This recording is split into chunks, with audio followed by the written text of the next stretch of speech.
मैं हिमाचल प्रदेश की समस्त जनता का हृदय से आभार व्यक्त करना चाहूँगा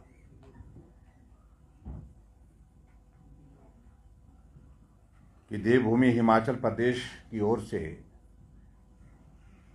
भारतीय जनता पार्टी को और विशेष तौर से हमारे यशस्वी प्रधानमंत्री नरेंद्र मोदी जी को जिस प्रकार का समर्थन आशीर्वाद मिला है, उसके लिए मैं हिमाचल प्रदेश के सभी मतदाताओं का हृदय से आभार व्यक्त करता हूं। मुझे इस बात की प्रसन्नता है कि हिमाचल प्रदेश ने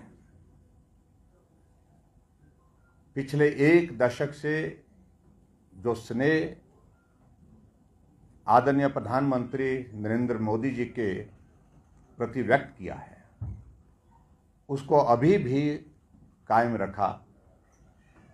2014 के चुनाव में चारों सीटों पर जब कांग्रेस पार्टी की सरकार हिमाचल प्रदेश में थी, वीरभद्र सिंह जी मुख्यमंत्री थे, चारों सीटों पर जीत हासिल की थी।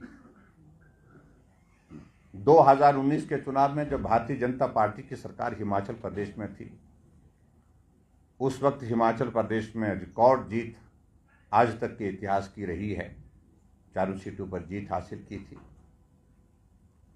और 2024 के चुनाव में फिर भारतीय जनता पार्टी ने 2014 और 2019 के उस इतिहास को दोहराते हुए बहुत शानदार जीत हासिल की है चारों सीटों पर। मैं चारों जो हमारे भारतीय जनता पार्टी के जो सांसद चुन कर गए हैं, भाई अनुराग ठाकुर जी, भाई सुरेश कश्यप जी, भाई डॉक्टर राजीव भारद्वाज जी, कंगना रनौत जी, उनको बहुत बहुत बधाई भी देता हूं और शुभकामनाएं देता हूं। मित्रों, मैं ये कहना चाहूंगा कि लोकसभा के चुनाव में भारतीय जनता पार्टी ने 56.29% जो है वो वोट हासिल किया हिमाचल प्रदेश में, जबकि हिमाचल प्रदेश ऐसा एक राज्य है जहां कांग्रेस पार्टी की सत्ता है और सत्ता में होने के बावजूद भी कांग्रेस पार्टी को जो वोट मिला है यहां पर 41.57% मिला है। और इस अनुपात को अगर हम देखें तो 14.72% जो है वो कांग्रेस की तुलना में भारतीय जनता पार्टी को ज्यादा वोट शेयर मिला है। अगर मैं वोट के हिसाब से अगर मैं कहूं तो कुल 40 लाख जो मत पड़े हैं, उसमें से भारतीय जनता पार्टी को 22,97,000 और जबकि कांग्रेस पार्टी को 16,96,000 वोट प्राप्त हुए। आंकड़े आपके पास उपलब्ध हैं, लेकिन मैं थोड़ा दोहराना चाह रहा हूं इन सारी चीजों को। अगर चारों लोकसभा क्षेत्र की अगर हम बात कहें, चारों लोकसभा क्षेत्र में जहां कांगड़ा की अगर हम बात कहें तो वहां सबसे बड़ी जीत हासिल हुई है। 61% के साथ वोट शेयर के साथ जो है भारतीय जनता पार्टी के हमारे कैंडिडेट डॉक्टर राजीव भारद्वाज वहां जीते हैं, जबकि वहां पर कांग्रेस पार्टी के राष्ट्रीय नेता, केंद्रीय मंत्री रहे और पार्टी के अनेक दायित्वों पर राष्ट्रीय स्तर पर रहने के बावजूद आनंद शर्मा जी बहुत बड़े अंतर से चुनाव हारे हैं। मंडी लोकसभा क्षेत्र जहां जिसके बारे में चर्चा बहुत ज्यादा थी और हम इस बात को बार बार कहने की कोशिश कर रहे थे, लेकिन विश्वास नहीं हो पा रहा था लोगों को, आप शायद मीडिया के साथियों को भी। सभी पूछते थे मंडी में क्या होगा, मंडी हमने कहा था कि ठीक ही होगा, लेकिन मुझे इस बात की खुशी है कि मंडी से कंगना रनौत जी 53% वोट लेकर के वो जीती है। और मैं इस बात को भी कह सकता हूं, अगर हिमाचल प्रदेश में अगर कहीं सबसे ज्यादा कड़ी टक्कर बहुत जिसको बोल सकते हैं कि गंभीर चुनाव अगर हुआ, वो मंडी लोकसभा क्षेत्र का हुआ है। कांग्रेस की ओर से अगर किसी एक सीट पर जो है जहां जान प्राण पूरा लगा दिया उनने था, वो मंडी लोकसभा क्षेत्र था। और स्वाभाविक रूप से जहां जो कैंडिडेट कांग्रेस पार्टी के थे उनका एक क्षेत्र में पर्टिकुलरली एक वोट है जो उनकी रियासत का हिस्सा रहा है, वहां से उनको सपोर्ट मिला भी। लेकिन उसके बावजूद भी मैं ये कहूँगा मंडी में शानदार जीत भारतीय जनता पार्टी की हुई है, ये भी मैं आपके बीच में कहना चाहता हूँ। शिमला पार्लियामेंट्री कॉन्स्टिट्यूंसी में हमारा सुरेश कश्यप जी दूसरी बार सांसद बने 54% वोट शेयर के साथ, और हमीरपुर में अनुराग ठाकुर जी बहुत बड़े अंतर के साथ जीते हैं और 58% वोट उनको मिला है, और इस प्रकार से चारों सीटों पर भारतीय जनता पार्टी की जीत हुई है।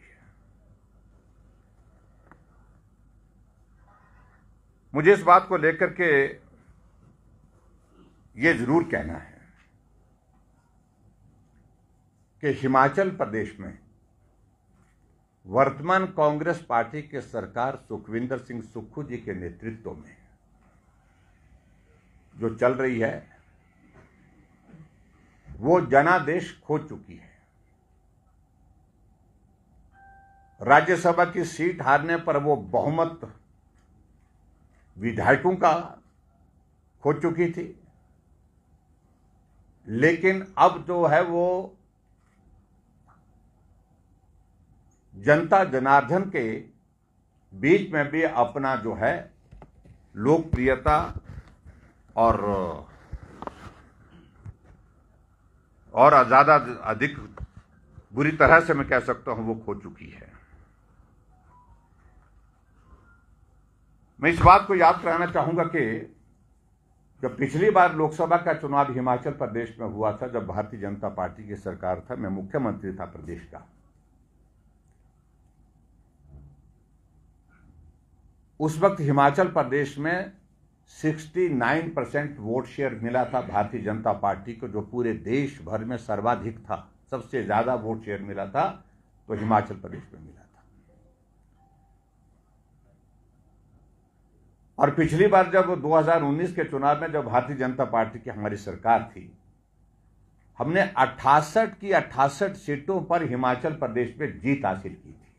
वो भी एक इतिहास है जो ना कांग्रेस की सरकार में कभी हुआ और ना ही भारतीय जनता पार्टी की सरकार में कभी हुआ था। और अब की बार जहां 68 सीटों में अगर हम बात करें तो कांग्रेस हिमाचल प्रदेश में 61 सीटों पर चुनाव हारी है।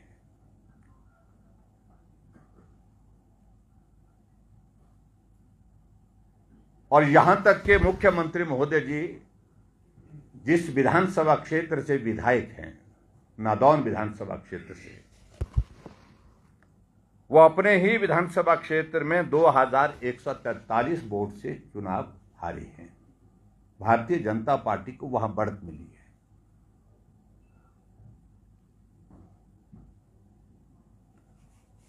और उसी प्रकार से अगर मैं बात कहूं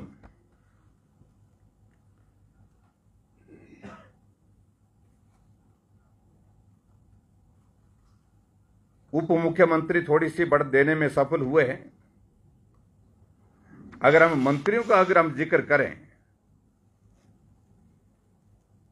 तो मंत्रियों में अधिकांश मंत्री जो है इनके चुनाव अपने अपने विधानसभा क्षेत्र में हारे हैं। लोकसभा के चुनाव में 8 मंत्री जो, हाँ जी, 10 कुल मिलाकर के 10 मंत्री जो है वो चुनाव हारे हैं।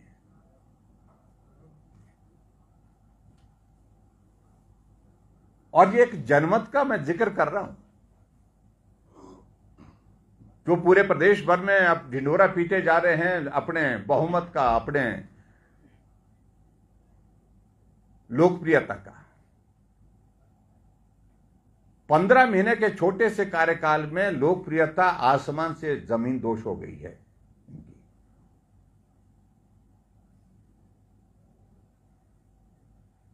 हिमाचल प्रदेश में जहां 6 उपचुनाव थे, 6 उपचुनाव में से हम 2 जगह जीतने में सफल हुए हैं, बड़सर और धर्मशाला में। और शायद कांग्रेस पार्टी इसी का आनंद ले रही है। मैं देख रहा था कि जश्न मनाया जा रहा था कि सरकार बच गई।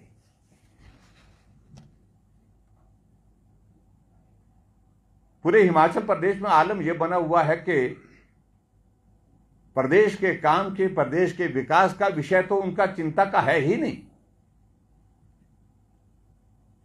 उनका चिंता का विषय सिर्फ अगर है तो वो सिर्फ एक ही है, वो है सरकार कैसे बचाई जा सके।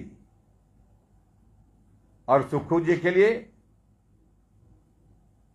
कुर्सी कैसे बचाई जा सके। पूरी ताकत इसी पर लगी है।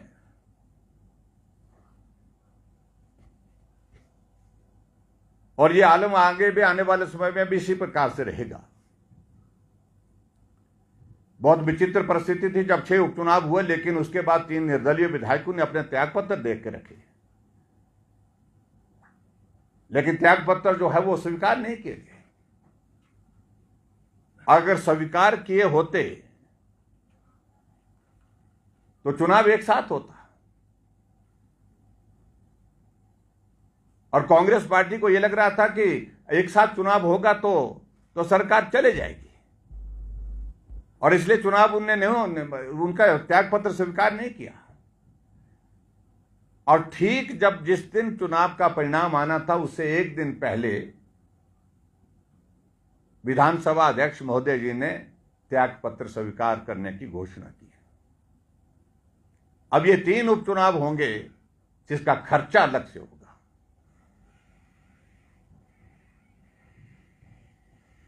और 3 उपचुनाव में खर्चा जो है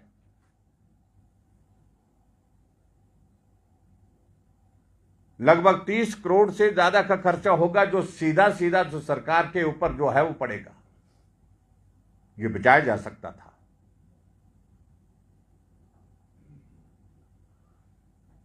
उसका दोषी कौन है? जानबूझ करके सरकार बचाने के लिए, सरकार के लिए इस प्रकार से यह फैसला लिया गया कि ये चुनाव एक साथ नहीं होने चाहिए। चुनाव आज हो चाहे कल हो, परिणाम मुझे लगता है कि बहुत प्रभावित नहीं होगा। परिणाम आएगा और सरकार फिर संकट में होगी। अभी टेक्निकल ग्राउंड पर सरकार चल रही है, और जहां जनता का जो जनादेश है वो सरकार के खिलाफ आ गया है।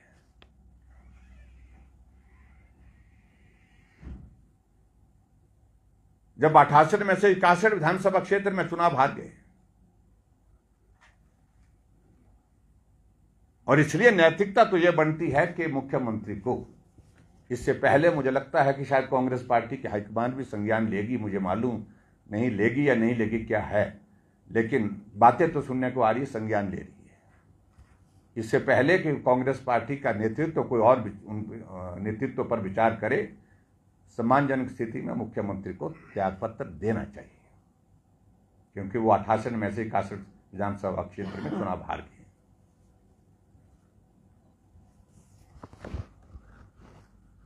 और सबसे बड़ी बात तो यह है कि अपने विधानसभा क्षेत्र में चुनाव हार गए।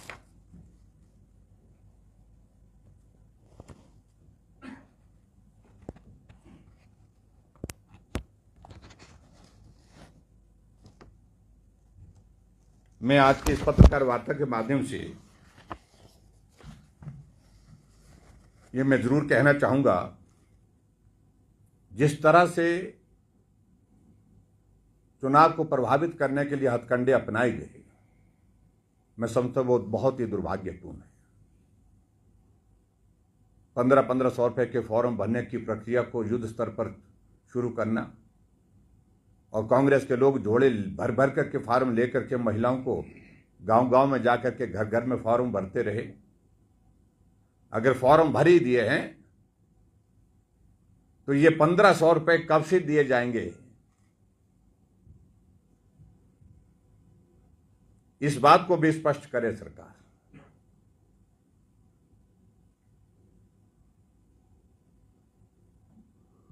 और जिस तरह से कर्मचारियों के ऊपर दबाव डाला गया हुआ था,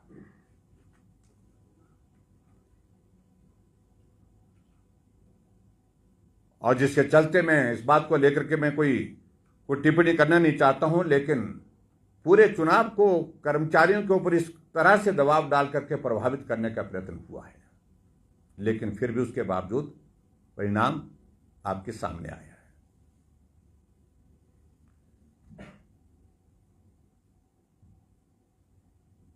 हिमाचल प्रदेश में मैं कांग्रेस की सरकार के संदर्भ में मैं सिर्फ इतना ही कहना चाह रहा हूं,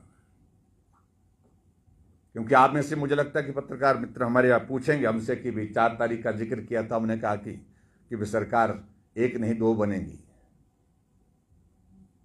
इसमें थोड़ा सा समय लग सकता है, लेकिन संभावनाएं समाप्त नहीं हुई है, क्योंकि सीपीएस का जजमेंट जो है रिजर्व हुआ पड़ा है 6 विधायकों का, जो आना ही आना है।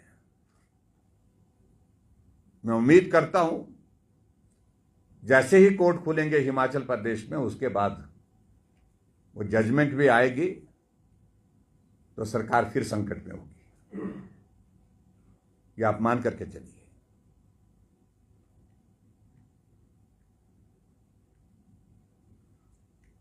मैं अपने केंद्र के नेतृत्व का, अपने पार्टी के राष्ट्रीय अध्यक्ष आदरणीय जगत प्रकाश नड्डा जी का भी हृदय से आभार व्यक्त करता हूं। कैंपेन में उन्होंने हिमाचल प्रदेश में बहुत बड़ा सहयोग दिया, बहुत सारी सभाओं में उनका आना हुआ।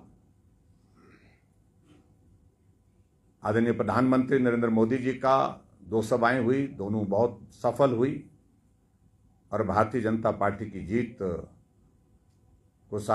को सुनिश्चित करने के लिए उन दोनों कार्यक्रमों की एक बहुत महत्वपूर्ण भूमिका रही है। उनका हृदय से आभार व्यक्त करता हूं। भाई अमित शाह जी के कार्यक्रमों के माध्यम से बहुत ताकत मिली, नितिन गडकरी जी के और योगी आदित्यनाथ जी के कार्यक्रम जो हुए, जिससे सारी कैंपेन में बहुत बड़ा सहयोग रहा है, उनका भी मैं आभार व्यक्त करता हूं। और एक बार फिर से हिमाचल प्रदेश की जनता जनार्दन का हृदय से आभार व्यक्त करता हूं, जो स्नेह, जो समर्थन, जो सहयोग उनने लोकसभा के इस चुनाव में भारतीय जनता पार्टी को दिया है, हमारे देश के यशस्वी प्रधानमंत्री नरेंद्र मोदी जी को दिया है, उसके लिए मैं हृदय से आभार व्यक्त करता हूं। चारों कैंडिडेट हमारे जीते हैं, और निश्चित रूप से हिमाचल छोटा प्रदेश, जहां सत्ता कांग्रेस पार्टी की, लेकिन उसके बावजूद 4 सीटों पर भारतीय जनता पार्टी की जीत होना, यह अपने आप में एक बहुत बड़ा जो है वो एक बहुत बड़ा संदेश है देवभूमि हिमाचल प्रदेश की जनता की ओर से हिमाचल प्रदेश की सरकार को, और हिमाचल प्रदेश की जो कांग्रेस की का जो हमारा नेतृत्व है, केंद्र का कांग्रेस का नेतृत्व है, उनके संदर्भ में, जहां जिन राज्यों में सारी सीटें जीती हैं, उत्तराखंड है जहां सत्ता हमारी पार्टी की है, 5 सीटों पर जीत हासिल की है, लेकिन ऑपोजिशन की स्टेट 2 हैं, दिल्ली में जहां भारतीय जनता पार्टी ने सारी सीटें जीती हैं, और दूसरी हिमाचल प्रदेश है जहां भारतीय जनता पार्टी ने कांग्रेस की सत्ता होने के बावजूद सारी सीटें जीती हैं।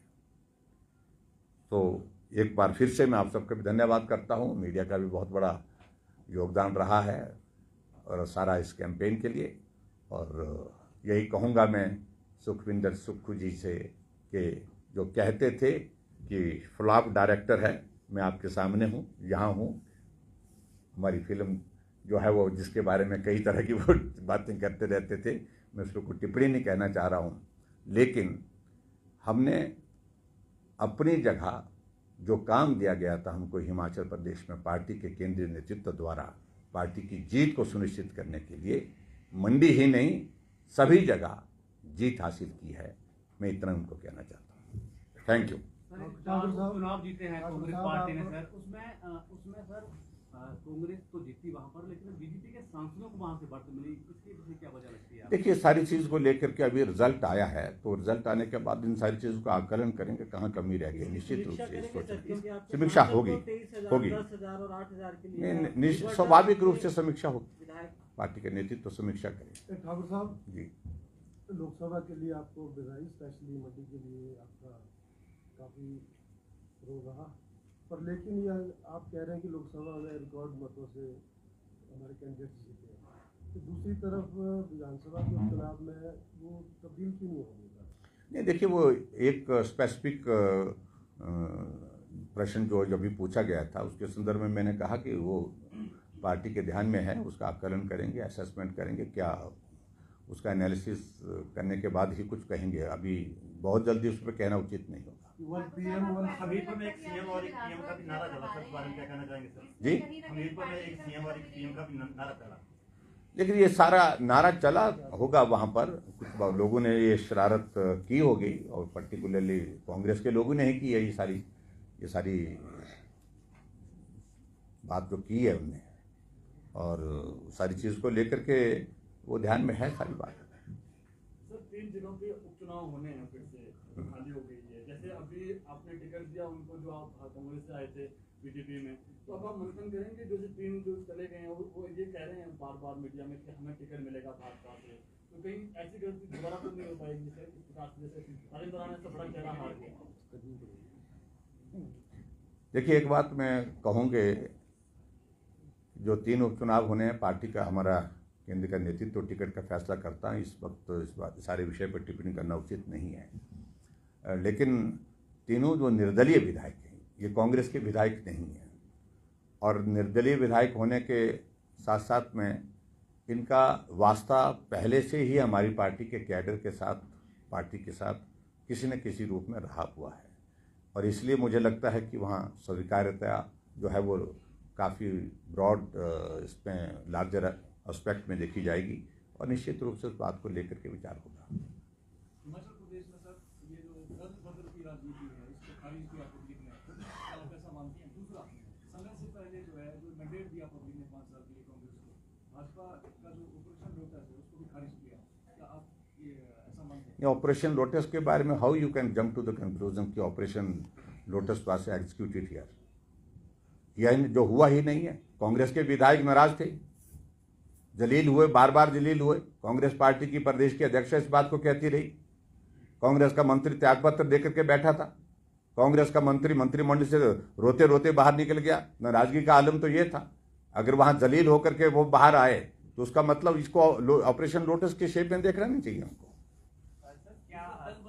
दल बदल की राजनीति को, सारी चीज को लेकर के मैं इतना जरूर कहना चाहता हूं कि भाई उसमें से 2 जीते भी तो हैं। सर, क्या जो 3 उपचुनाव होंगे निर्दलीय विधायकों के, क्या उसके साथ कोई और उपचुनाव भी हो सकते हैं? क्या और सीटें भी हो सकते हैं कांग्रेस की तरफ से? नहीं, कैसे? कांग्रेस के विधायक आपके संपर्क में, कोई और सीटें भी हो सकते हैं और उपचुनाव भी हो सकते हैं 3 के साथ? नहीं, अभी तक संपर्क का विषय, अभी तक चुनाव से आए हैं, वो अभी तक देखता हूँ, मतलब जरा इन सारी चीज़ों पर संपर्क में तो बहुत लोग रहते हैं कई बार ऐसा।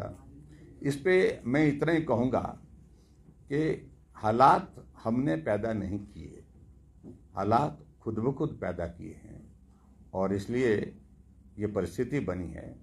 ठीक है, अभी थोड़ी देर के लिए सरकार का संकट टला है, लेकिन हमेशा के लिए नहीं टला है। हालात अभी तक भी ऐसे हैं भी कुछ भी हो सकता है राजनीति में, इस बात को कहा जाता है। मैं इससे ज़्यादा कुछ नहीं कहना चाहता। तो आप इतने कॉन्फिडेंट क्यों हैं? भाजपा नहीं आ पाई, इसका लगता है आपको कि घाटा होगा, क्योंकि पूर्ण बहुमत नहीं ले पाई है भाजपा। केंद्र की बात करें, सहयोगी संगठनों के साथ मिलकर ही सरकार। देखिए, एक ईमानदार प्रयास उस दिशा में हुआ है। भारतीय जनता पार्टी को सबसे ज़्यादा सीटें मिली हैं 240, और उसके बाद एनडीए को 292 सीट्स मिली हैं। सरकार बनाने के लिए हमारे पास मैंडेट है। सरकार चलेगी, दमदार तरीके से चलेगी, सरकार बनेगी भी और चलेगी भी, ठीक तरह से चलेगी। लेकिन इतना मैं ज़रूर कहना चाहता हूं कि जहां बड़ा एक लक्ष्य निर्धारित किया था, जब भी कोई इस प्रकार से कोई चुनाव होता है तो जीत का लक्ष्य सभी तय करते हैं, एक टारगेट तय करते हैं, उस टारगेट की दिशा में आगे बढ़े हैं। टारगेट के दिशा में आगे बढ़ करके एक लक्ष्य तक तो हम पहुंचे हैं। सरकार तो बन ही रही है, और एनडीए की सरकार पहले भी देश में चली है, और स्पष्ट बहुमत होने के बावजूद भी भारतीय जनता पार्टी के केंद्र के नेतृत्व ने एनडीए को पूरा सम्मान भी दिया, 5 वर्ष नहीं 10 वर्ष, और पूरे सम्मान के साथ साथ में पूरी सारी चीज़ों को लेकर के एकजुट होकर के काम भी किया। So thank you very much, बहुत बहुत धन्यवाद।